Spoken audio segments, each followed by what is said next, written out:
Hello मित्रों, હવે એક વિદ્યાર્થી મિત્રની કોમેન્ટ આવી હતી કે સર પોલિટી બંધારણ માટે કઈ બુક લેવાય।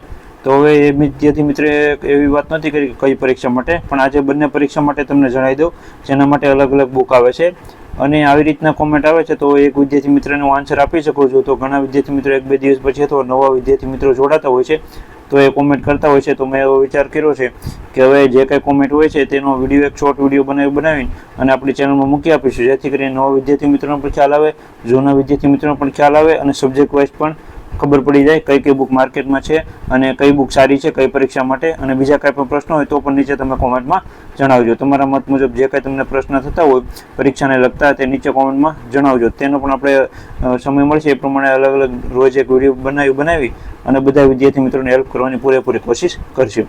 આજે એક વિદ્યાર્થી મિત્રની કોમેન્ટ હતી કે સર પોલિટી બંધારણ માટે કઈ બુક લેવાય।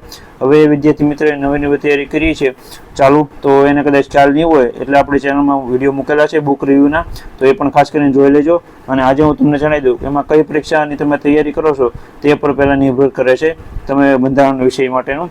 જીપીએસસીની તૈયારી કરતા હો તો જેમ કે DYSO, GPSC class 1-2, STI, PI, RFO એવી પરીક્ષાની તમે તૈયારી કરતા હો તો એના માટે યુવા ક્લાસ 1-2ની આવે છે બુક, સારી એવી છે, એ તમે લઈ શકો છો। અથવા એ ન લેવી તમે વિકલ્પ કોટવાલસરની બુક લઈ શકો છો। આ બંનેમાંથી એક બુક તમે લઈ શકો છો, જીપીએસસી ક્લાસ 1-2 માટે જ કહો, જેમાં પ્રી અને મેન્સ બંનેમાં ઉપયોગી બનશે। પણ આ બેમાંથી કઈ બુક લેવી તો યુવા ક્લાસ 1-2 મારા મત મુજબ બેસ્ટ બુક છે।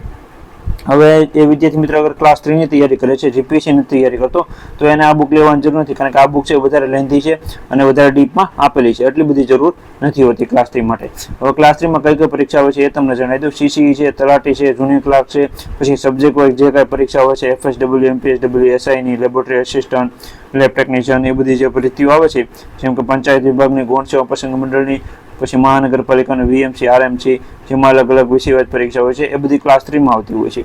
તો એના માટે યુવા ક્લાસ 3 વાળી બુક આવે છે। આ બધી બુકના આપણે રિવ્યૂ આપણી ચેનલમાં છે, જીપીએસસી બુક લિસ્ટમાં અથવા ક્લાસ 3 બુક લિસ્ટમાં જશો એટલે દરેક બુકના તમને રિવ્યૂ મળી જશે અને નવી લેટેસ્ટ બુક આવે છે તેના પણ આપણે રિવ્યૂ કરતા હોય છે।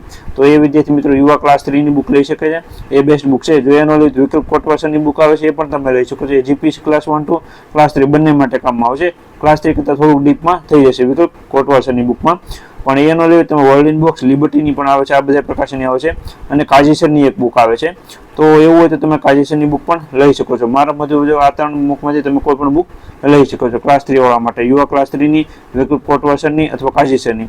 હવે જો તમારે ખાલી ક્લાસ 3 માટે પરફેક્ટ લેવી હોય બુક તો યુવા ક્લાસ 3ની આવે છે બુક, એ સારામાં સારી છે ક્લાસ 3 માટે, એ લઈ શકો છો, અથવા કાજીસરની બુક આવે છે એ લઈ શકો છો। હવે વિકલ્પ કોટવાસર અને કાજીસર આ બંને બુક જે છે એ જીપીએસસી ક્લાસ 1-2માં અને ક્લાસ 3માં બધા માટે આ બુક કોમન છે। તો તમારે જો ક્લાસ 3 માટે બેઝિક જોતી હોય સારામાં સારી બુક તો યુવાની તમે લઈ શકો છો। વર્લ્ડ બોક્સ, લિબર્ટી, બીજા ઘણા બધા પ્રકાશનની આવે છે, એ બધી બુક પણ સારી છે બંધારણ માટે, પણ મારા મતે આ બધી બુક મેં જોઈ છે અને આપણે ચેનલમાં રિવ્યૂ પણ મૂકેલા છે। તો આવી રીતના એક મારા મત મુજબ મેં વિડીયો બનાવ્યો છે બંધારણ માટે કઈ બુક લેવી। હવે તમારે ખાસ કરીને આ ધ્યાન રાખવું તમે કઈ પરીક્ષાની તૈયારી કરો છો એ મુજબ તમારે બુક લેવાની।